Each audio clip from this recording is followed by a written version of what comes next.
বিএলওদের man marking এর নির্দেশ দিলেন অভিষেক বন্দ্যোপাধ্যায়। আগামী 6 মাস আমাদের কাছে অ্যাসিড টেস্ট। বিএলওদের ছায়াসঙ্গী হিসেবে থাকতে হবে বিএলএদের। 1 মিনিটের জন্য বিএলওদের ছাড়বেন না। ভার্চুয়াল বৈঠকে নেতাকর্মীদের বার্তা দিলেন অভিষেক বন্দ্যোপাধ্যায়। আর কি বার্তা দিলেন অভিষেক বন্দ্যোপাধ্যায়? আমাদের সঙ্গে রয়েছেন আমাদের প্রতিনিধি কৃষ্ণেন্দু অধিকারী। জানাও কৃষ্ণেন্দু।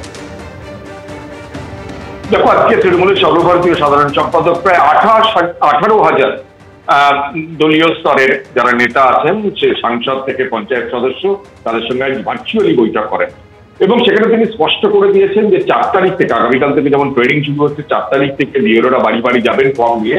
সেই বাড়ি বাড়ি যাওয়ার সময় BLA 2 অর্থাৎ তৃণমূলের কর্মী যারা BLA 2 হয়ে আছেন তাদের প্রত্যেককে তাদের কাছে সঙ্গে থাকতে হবে। 1 মিনিটের জন্য তাদের ছাড়া যাবে না এবং কোনোভাবে তাদের সঙ্গ ছাড়া যাবে না, তাদের ছায়া সঙ্গী হিসেবে থাকতে হবে। এই শব্দ ব্যবহার করছেন অভিষেক বন্দ্যোপাধ্যায়। বাড়তি নজরদারি দিতে হবে এবং কোনো রকম অনৈতিক কাজকর্ম করলে তো একদম সঙ্গে সঙ্গে সেই নজরদারি বাড়াতে হবে। এবং বিএলওদের কার্যত ম্যান মার্কিং এর নির্দেশ দিয়েছেন অভিষেক বন্দ্যোপাধ্যায়।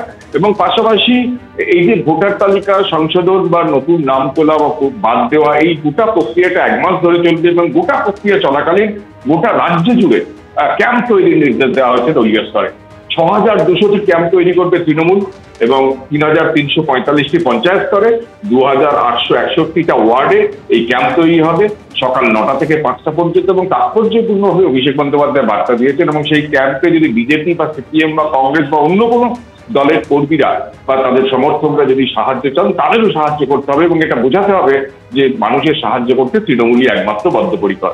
এবং গোটা বিষয়ে যে গতকাল যে সাংবাদিক বৈঠক করেছিল তৃণমূল নেতৃত্ব, সেখানে দেখানো হয়েছিল 2002-এর যে ভোটার তালিকা এবং তার সঙ্গে আপলোডেড ভোটার তালিকায় একটা গরমিল দেখা যাচ্ছে। অভিষেক বন্দ্যোপাধ্যায় জানিয়েছেন সেই গরমিল যদি কোথাও চোখে পড়ে সেই গোটা বিষয়টা রাজ্য নেতৃত্বকে জানাতে, কারণ তৃণমূলের স্তর থেকে চিন্তা ভাবনা করা হচ্ছে গোটা বিষয়টা, এই গরমিলের বিষয়টা নিয়ে আদালতে যাওয়ার এবং পাশাপাশি রাস্তায় নেমে গোটা বিষয়টার মোকাবিলা করা। অভিষেক বন্দ্যোপাধ্যায় আজকের বৈঠকের শুরুতেই তিনি বলেন যে গোটা বিষয়টায় একটা বিজেপি একটা প্ল্যান করে চক্রান্ত করে এই SIR করছে এবং যাতে বিজেপিকে সুবিধে করে দেওয়া যায়, তৃণমূলকে দুর্বল করে দেওয়া যায় এবং বিএলওদের উপর চাপও তৈরি করা হচ্ছে, এমনটা অভিযোগ অভিষেক বন্দ্যোপাধ্যায় করেছেন। পাশাপাশি দলীয় নেতৃত্বকেও সেই বিএলওদের যখন বাড়ি বাড়ি যাবেন তারা ফর্ম নিয়ে, সেই ফর্ম ফিল আপ করতে যাতে 100% ফর্ম ফিল আপ হয় সেই ব্যাপারটায় সহায়তা করতে দলের কর্মীদের নির্দিষ্ট করে BLA 2-দের একদম নির্দেশ দিয়ে দেওয়া হয়েছে।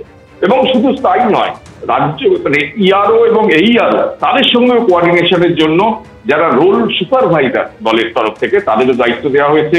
এমনকি যারা মানে ডিস্ট্রিক্ট যারা ইলেকট্রাল অফিসার তাদেরও কোঅর্ডিনেট করার দায়িত্ব দেওয়া হয়েছে এবং পাশাপাশি একাধিক ক্যাম্প, এখানে রাজ্য স্তরে একটা ওয়ার রুম করতে বলা হয়েছে। প্রত্যেকটা বিধানসভা কেন্দ্রে 294টা বিধানসভা কেন্দ্রে ওয়ার রুম করতে বলা হয়েছে।